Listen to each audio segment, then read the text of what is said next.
हिंद दोस्तों, आपका स्वागत है IQGS सेंटर में। आज हम लोग बात करेंगे तुगलक वंश के बारे में। तुगलक वंश का फर्स्ट पार्ट मैंने पहले ही पढ़ा दिया है। पार्ट फर्स्ट के बारे में आप लोग पढ़ सकते हैं। तुगलक वंश का संस्थापक जो था गयासुद्दीन तुगलक के बारे में मैंने पहले ही बात कर ली है। गयासुद्दीन तुगलक की जो मृत्यु होती है वह हो जाती है लकड़ी के एक महल में दबकर। इसके जो बेटे का नाम हुआ करता था मोहम्मद बिन तुगलक के बारे में हम लोग बात करेंगे। मोहम्मद बिन तुगलक का जो कार्यकाल था वह 1325 से लेकर के 1351 तक के बीच के कार्यकाल को मोहम्मद बिन तुगलक का कार्यकाल कहा जाता है। चलिए मोहम्मद बिन तुगलक के बारे में थोड़ी सी बात कर लें, चर्चा करते हैं। मोहम्मद बिन तुगलक जो था तो इसकी उपाधि इसे कुछ दी गई, उन उपाधियों के बारे में बात करते हैं हम लोग। तो इसे जो मोहम्मद बिन तुगलक है ना, इसे बहुत खतरनाक टाइप की उपाधि मिली है, बहुत ही ज़्यादा खतरनाक। चलिए क्या उपाधि मिली थोड़ी सी बात कर लें। तो इसे आधा पागल की उपाधि मिली है, इसे मनिहारों का राजकुमार की उपाधि मिली है, इसे पूरा पागल की उपाधि भी मिली है। तो ये आधा पागल, पूरा पागल या मनिहारों का राजकुमार, इसे क्यों कहा जाता था इसके बारे में हम लोग आगे चर्चा करेंगे। तो आप लोगों को खुद ही लगेगा कि हाँ, इसे आधा पागल और पूरा पागल क्यों कहा जाता था। अब हम लोग बात करें सल्तनत काल की, तो सल्तनत काल में सबसे ज़्यादा पढ़ा लिखा शिक्षित व्यक्ति यही हुआ करता था, मोहम्मद बिन तुगलक। जब इतना पढ़ा लिखा व्यक्ति है तो इसे पागल क्यों कहते हैं या आध पागल क्यों कहते हैं, इसके बारे में हम आगे चर्चा करेंगे। तो आपको समझ में आ जाएगा कि इसे आधा पागल पूरा पागल क्यों कहा जाता था।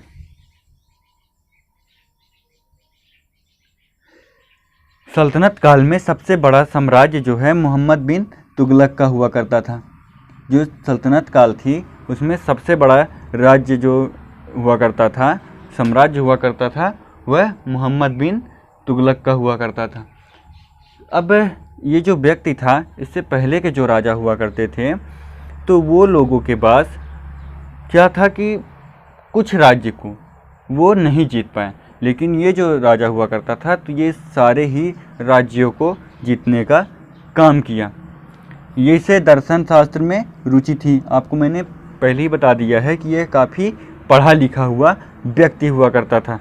दर्शन शास्त्र में इसकी रुचि हुआ करती थी, जिससे आप ये समझ सकते हैं कि ये जो व्यक्ति था ये मुस्लिम, हिंदू, सिख, ईसाई सारे को अपने जैसा ही, मतलब इसमें भेदभाव नहीं किया करता था। यह सबसे पढ़ा लिखा हुआ राजा था। इसके बारे में मैंने आपको पहले ही बता दिया, ये सबसे पढ़ा लिखा हुआ राजा हुआ करता था।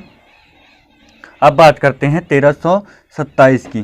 तो 1327 में मोहम्मद बिन तुगलक जो है अपनी राजधानी को दौलताबाद स्थानांतरित करता है। तो इसकी जो पहले की राजधानी हुआ करती थी वह हुआ करती थी दिल्ली। तो दिल्ली से यह जो था, तो यह मोहम्मद बिन तुगलक जो क्या करता है कि अपनी राजधानी महाराष्ट्र, जहाँ महाराष्ट्र के दौलताबाद में यह अपनी राजधानी को स्थानांतरित करता है। जब यहाँ से ये स्थानांतरित करता है तो यहीं सब देखिएगा इसके पागल होने का सबूत या आधा पागल होने का सबूत मिलना आपको प्रारंभ हो जाएगा।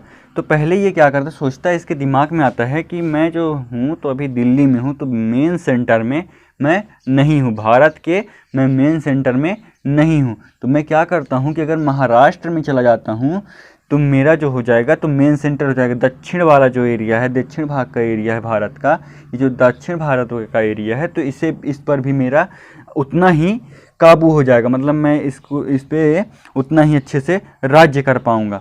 तो ये क्या करता है कि अपनी जो दिल्ली की राजधानी थी उसको क्या करता है कि यह महाराष्ट्र दौलताबाद स्थानांतरित करता है। जब दौलताबाद यह स्थानांतरित करता है तो यहाँ पे क्या होता है कि अब खुद तो आता ही है, वहाँ से स्थानांतरित करके खुद तो आता ही है, लेकिन अपने साथ में सारी प्रजाओं को लेके आने का यह कार्य करता है। तो अब यहाँ पे कुछ लोग तो घोड़े, हाथी, बैल से आ जाते हैं, कुछ पैदल चल के आते हैं। तो कुछ लोगों की यहाँ पे क्या होती है, मृत्यु हो जाती है। जो पैदल चल रहे हैं, एकदम धूप में केवल चल रहे हैं, वहाँ से आते हैं, क्योंकि उस टाइम पे हेलीकॉप्टर या ऐसा कुछ संसाधन नहीं हुआ करता था, गाड़ी वगैरह नहीं चला करती थी, तो ये लोग सब पैदल ही जाते थे। तो इनकी क्या हो जाती है, बीच रास्ते में ही कुछ लोगों की मृत्यु हो जाती है और आधे कुछ लोग पहुँच जाते हैं कहाँ, दौलताबाद। इसके बाद लगता है इसे शायद हो सकता है कि जो ये मोहम्मद बिन तुगलक था, तो शायद हो सकता है कि इसकी गर्लफ्रेंड छूट गई रही हो, कहाँ, दिल्ली में। तो ये फिर क्या करता है, 3-4 दिन यहाँ की हवा लेता है, सैर सपाटा करता है, इसके बाद क्या करता है, बोलता है चलो अब चलते हैं दिल्ली, अब मैं अपनी राजधानी को फिर से दिल्ली स्थानांतरित कर देता हूँ। तो आते समय कुछ लोगों की मृत्यु हो जाती है, कुछ लोगों की जाते समय मृत्यु हो जाती है। तो इसीलिए यहाँ की जो जनता है तो गुस्से में बोल देती है कि आधा पागल ये सनकी है, मतलब आधा पागल है, पूरा पागल है, ऐसे करके इसकी उपाधि यहाँ से देना स्टार्ट कर देते हैं लोग। यह पढ़ा लिखा हुआ व्यक्ति हुआ करता था, मैंने आपसे पहले ही बोल दिया।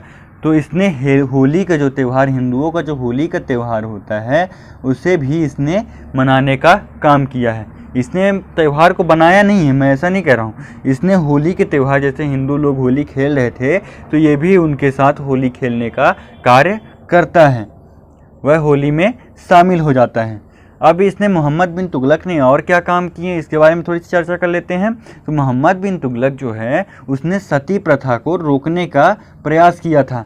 जो मोहम्मद बिन तुगलक है, तो वह सती प्रथा को रोकने का प्रयास करता है। ये सती प्रथा क्या होती है, इसके बारे में थोड़ी चर्चा कर ले। जो सती प्रथा हुआ करती थी, तो कोई अगर किसी का, मान लीजिए कोई सैनिक है या कोई राजा है, कोई भी है, तो उसका अगर जो पति मर जाता है किसी कारणवश, तो उसके साथ में उसकी पत्नी को भी उसी चिता पे मतलब लिटा दिया जाता था या बैठा दिया जाता था, उसको सती कर दिया जाता था। तो इस चीज़ की, इस कुप्रथा को इसने रोकने का प्रयास किया था। अब 1337 में, अब आगे चलते हैं, 1337 में कारगिल पर आक्रमण किया इसने। अब बात करते हैं, मोहम्मद बिन तुगलक ने एक कृषि विभाग की स्थापना की। मोहम्मद बिन तुगलक जो था, उसने एक कृषि विभाग की स्थापना की, जिसका नाम उसने क्या रखा, दीवाने अमीर कोही। जो मोहम्मद बिन तुगलक था, उसने एक कृषि विभाग की स्थापना की, उसने उसका नाम क्या रखा, दीवाने अमीर कोही। मोहम्मद बिन तुगलक ने दोआल क्षेत्र में कर बढ़ा दिया। अब ये दोआल क्षेत्र क्या होता है, इसके बारे में थोड़ी सी चर्चा कर ले। मोहम्मद बिन तुगलक जो है, उसने दोआल क्षेत्र में कर बढ़ा दिया। अब थोड़ी सी दोआल क्षेत्र की बात करते हैं। आप लोग इस चित्र में देख पा रहे होंगे कि 2 नदियां बह रही हैं आपके सामने, 2 नदियां बह रही हैं, बीच में ये कुछ मैदानी क्षेत्र है। तो ये जो कुछ मैदानी क्षेत्र हुआ करता था उस टाइम पे, तो इसी जगह में इसने क्या बोला कि हम अब यहाँ पे ज़्यादा कर लेंगे। तो ये क्या करता है कि कर को यह बढ़ा देता है। शायद हो सकता है कि 80% इसने कर को बढ़ा दिया हो, या 50% इसने बढ़ा दिया हो कर को। तो ये कर को बढ़ा देता है। तो उसी साल क्या होगा, जिस साल यह कर बढ़ाता है, तो उसी साल क्या हो जाता है, यहाँ पे सूखा पड़ जाता है या अकाल आ जाता है।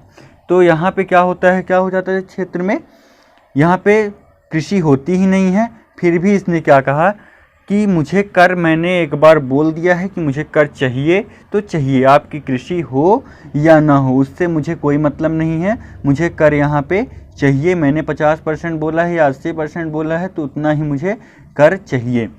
तो इसीलिए इस व्यक्ति को आधा पागल कहा जाता है कि इसने मतलब वहाँ पे क्षेत्र, उस क्षेत्र में जो है, तो उस साल सूखा पड़ गया, फिर भी उसने क्या किया कि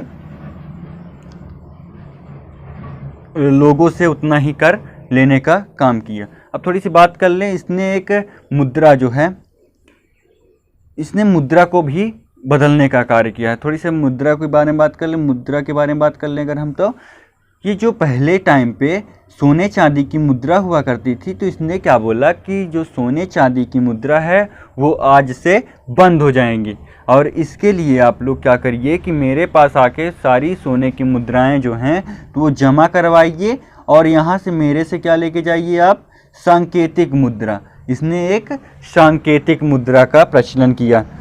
अगर जो क्वेश्चन आता है आप में, सांकेतिक मुद्रा का किसने प्रचलन किया था, तो इसका जो सही आंसर होगा आप लोग के हुक्म मोहम्मद बिन तुगलक। मोहम्मद बिन तुगलक ने सांकेतिक मुद्रा का प्रचलन किया था। तो इसने क्या किया कि सांकेतिक मुद्रा का प्रचलन करने का जब काम किया, तो लोगों से सोने चांदी की मोहरें ली और उन्हें क्या किया, एक सांकेतिक मुद्रा दी। तो यहाँ के जो भारत के लोग हुआ करते थे काफ़ी टैलेंटेड हुआ करते थे। आज के टाइम पे भी आप देखेंगे तो भारत के जो लोग हैं वो काफ़ी टैलेंटेड हैं। तब ये क्या करते हैं भारत के लोग कि जो ये सांकेतिक मुद्रा चलाता है तो ये क्या कर देते हैं, भारत के लोग नकली मुद्राएं बनाना स्टार्ट कर देते हैं। अगर मान लीजिए उसने तांबे की मुद्रा चलाई थी तो इन लोगों ने क्या किया कि अपने घर में जितने तांबे के बर्तन हुआ करते थे तो उस तांबे के बर्तन को काट पीट करके उसमें मोहर वोहर लगा करके उन्होंने क्या किया, चालू कर दिया, मतलब बाज़ार में देना स्टार्ट कर दिया। तो ऐसे में कुछ दिन में क्या हुआ कि पैसा ज़्यादा होने लगा और जो सामान हुआ करता था वह कम होने लगा।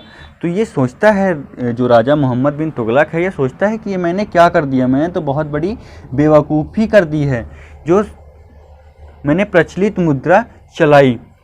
तो अब ये क्या बोलता है, दोबारा बोलता है कि अब एक काम करो, जितना भी तुम लोग के पास मुद्राएं हैं, मतलब सांकेतिक मुद्रा जो हैं, वो वापस करो मेरे पास और मेरे से सोने चांदी की मुद्राएं लेके फिर से जाओ।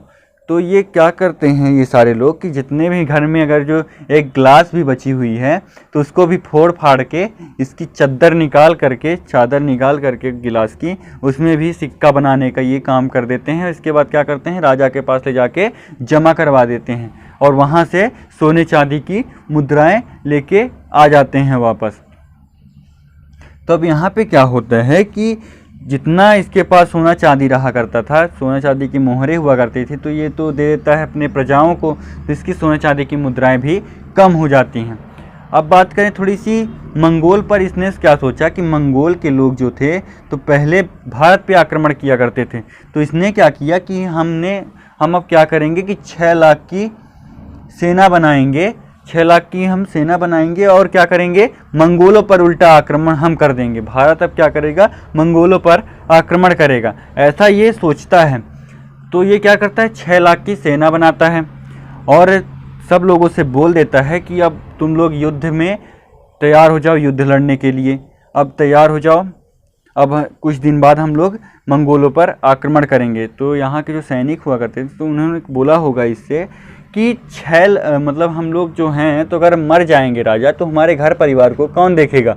तो इसने बोला कि एक काम कर तू बेटा कि ले तू 6 महीने या 7 महीने की तू एक साथ सैलरी लेके चला जा।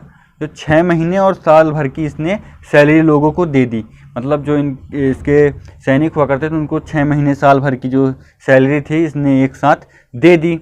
तो फिर इसकी बात क्या करता है कि इसका जो दिमाग है, तो फिर इसके दिमाग में जो है तो खलबली मचती है। ये बोलता है कि अब मैं मंगोलों पर आक्रमण नहीं करूँगा, अब मंगोलों पर मैं आक्रमण नहीं करूँगा। तो जो 6 महीने साल भर की सैलरी थी और 6 लाख इसने सैनिक बना लिए अपने, उन सारी सैनिक की और सारी सैलरी और पैसा सारा तो चला गया इसका। इसीलिए इसे जो है तो मनिहारों का राजकुमार या पागल या आधा पागल के नाम से इसको जो है तो उपाधि दी गई है। दोस्तों इसके आगे मैं कल बात करूँगा। जय हिंद, जय भारत।